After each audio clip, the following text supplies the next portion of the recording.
अस्सलाम वालेकुम everyone, this is D2 exercise 9 है, question number 12 second last part. कहते हैं state the coordinate of the final image when the point A14 is reflected in the line y is equals to x। पहले इस पर करनी है, then followed by another reflection in y is equals to x plus 6। पहले इसको ठीक कर लें।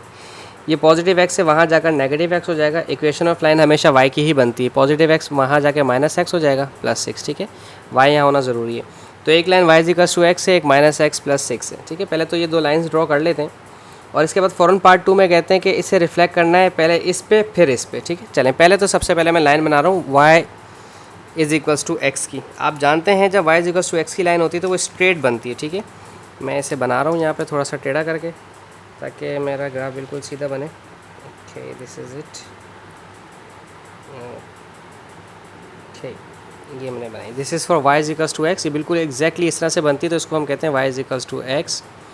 अगली लाइन थी हमारी x plus Y is equals to 6, यानी कि ये रही x plus Y is equals to 6, यानी कि y is equals to minus X plus 6। Minus X का मतलब लाइन ऐसे बनेगी। ठीक है, और 6 का मतलब क्या है कि यहाँ से जाएगी, इस पॉइंट से जाएगी। और x के साथ जब कुछ नहीं लिखा हुआ यानी कि सिर्फ माइनस वन है तो यानी कि यहाँ से यहाँ, फिर यहाँ, फिर यहाँ, फिर यहाँ और फिर यहाँ और फिर यहाँ 6 पर आकर रुकेगी। ठीक है, जब 1x होता है तो बिल्कुल एग्जैक्टली 1 बाय 1 बॉक्सेस छूटते हैं, और जब 2 3 होता है तो फिर उसका तरीक़ाकार अलग होता है। वो हमने पिछली वीडियोस में कुछ डिस्कस किया है। ठीक है, दिस इज़ इट। ये हम इसका नाम दे देते हैं y plus X is equals to 6, जैसा उन्होंने हमें कहा था। Sorry, x plus Y is equals to 6। ठीक है, x plus Y is equals to 6। अब पॉइंट की बात ये है, पॉइंट है हमारा 1 4। कहाँ है भाई 1 4? ये रहा मेरा 1 और ये रहा हमारा 4। ठीक है, दिस इज़ पॉइंट A जो कि है 1 4। इसे पहले रिफ्लेक्ट करना है, सबसे पहले इसे रिफ्लेक्ट करना है on y is equals to x पे। ठीक है, this is it. y is equals to x पे रिफ्लेक्ट करना है। y is equals to x की लाइन है आपकी, ये रही। ठीक है, ये आपकी y is equals to x की लाइन है और इसे आपने यहीं पर रिफ्लेक्ट करना है। मैं इसे थोड़ा सा ज़रा सेट कर लेता हूँ इसकी। ओके, ये यहाँ से यूँ रिफ्लेक्ट होगा 1 यूनिट, फिर हाफ़ यूनिट, तो फिर हाफ़ यूनिट और फिर 1 यूनिट। ठीक है, ये यहाँ पर आ गया।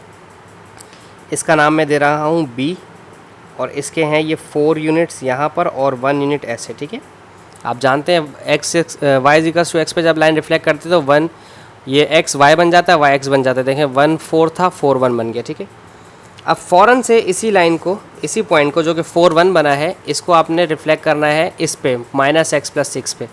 ठीक है, देखें यहाँ से यहाँ तक ये हाफ़ यूनिट है तो ये हाफ़ यूनिट यहाँ पर जाएगा। ठीक है, इसका नाम मैं दे रहा हूँ C, और ये है 5 और 2। ठीक है, ये बन रहा है 5 2। ठीक है, एक चीज़ तो ये हो गई।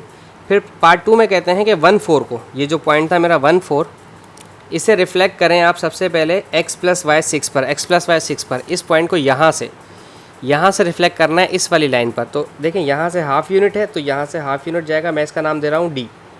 ठीक है, और ये अब यहाँ से 2 और 6 5 बना। ठीक है, 2 और 5 बन गया। ठीक है, देखें ये 2 था और ये 5 था। सही है, अब कहते हैं अब जाके इसको y इक्वल्स टू x पे करें तो 2 5 है तो रिफ्लेक्ट होकर क्या हो जाएगा 5 2।